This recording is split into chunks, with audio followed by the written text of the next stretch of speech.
Would you be okay with facing someone who was cheating if they couldn't help it? I basically have an aimbot in my head. So, that's crazy. Yeah, they'll probably have like different leagues for people like me because it's just not fair. This is Nolan Arbaugh, a former student athlete who in 2016 became a quadriplegic after diving into a lake and hitting his head. This meant that Nolan was paralyzed from the neck down and likely would remain this way for the rest of his life, telling news outlets that he had to move back in with his parents and rely on them for care. That same year, Elon Musk and a team of scientists started Neuralink in an attempt to develop implants to help treat or mitigate brain diseases and injuries. And for years, that was pretty much all we knew.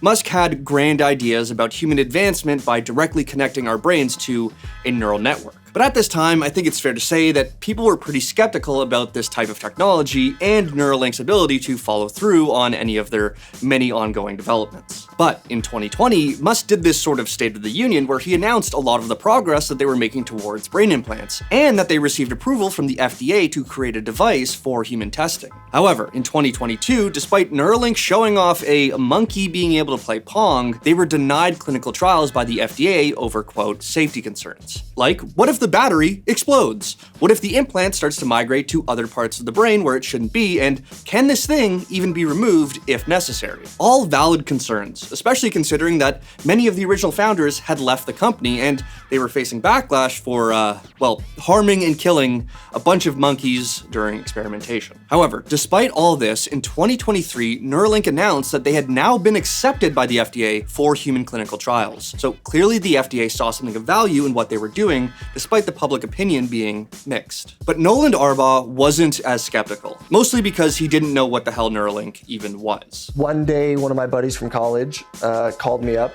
We talked pretty regularly, and he was like, hey, Neuralink, they opened up the human trials. And I said, what's Neuralink? After the recommendation from his friend, Nolan dug into Neuralink and was blown away at what they were attempting to do and the progress they had already made. He told Wired that he was aware of Musk as a controversial figure, but saw value in what he was trying to do and thought that one day it could help people just like him. So Nolan signed up for the clinical trials, and after a month of screening, was accepted.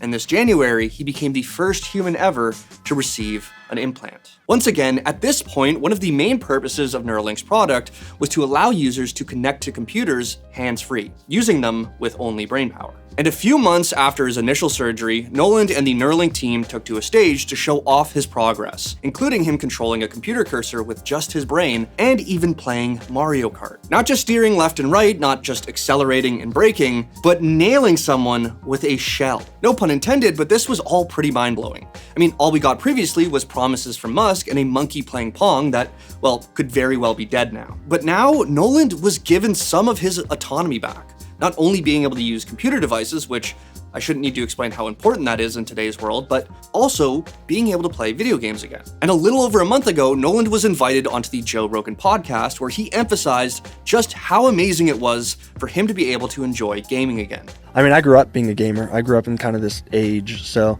the last 8 years I've watched all of my friends play games that I've wanted to play. Now, as Nolan explained, he isn't able to play every style of game right now.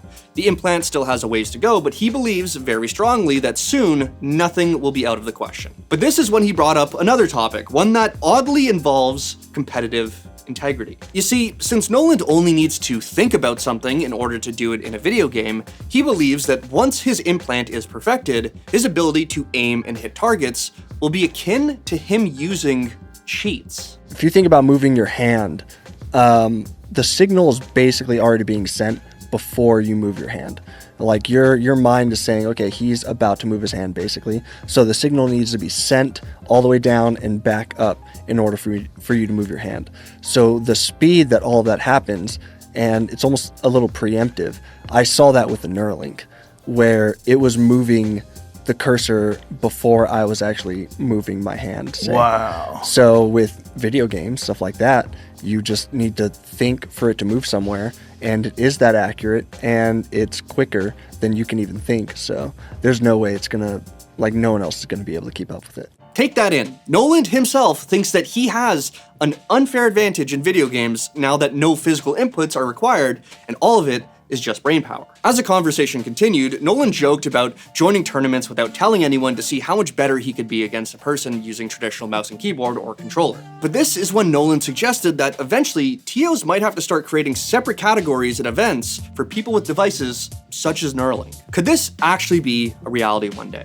Sure, we haven't seen Nolan pull off a nasty flick in Counter-Strike yet, but if we are to believe his confidence, would it actually be fair to play against someone like him? Listen, he's the first person to ever get a Neuralink implant, and it will likely be years before we get enough people for them to host a 5v5 match, let alone an entire tournament. But if someone like Nolan wanted to enter an event or join a team, should it be allowed? If we put the traumatic brain injury aside, is tech like this technically fair?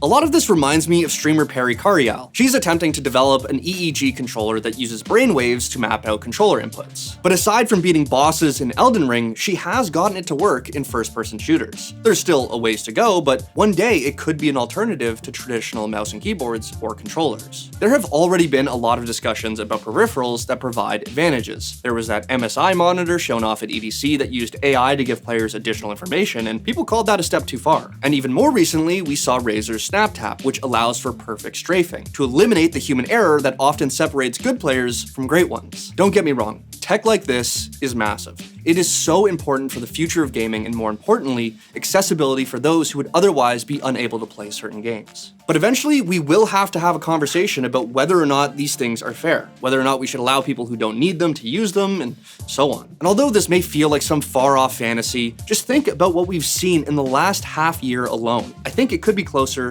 than it seems. But I want to know what you guys think. Would you be okay with someone using tech like this to face you if they needed it, even if it gives them an advantage? Would you be okay with brain-powered controllers becoming just another way to play a game?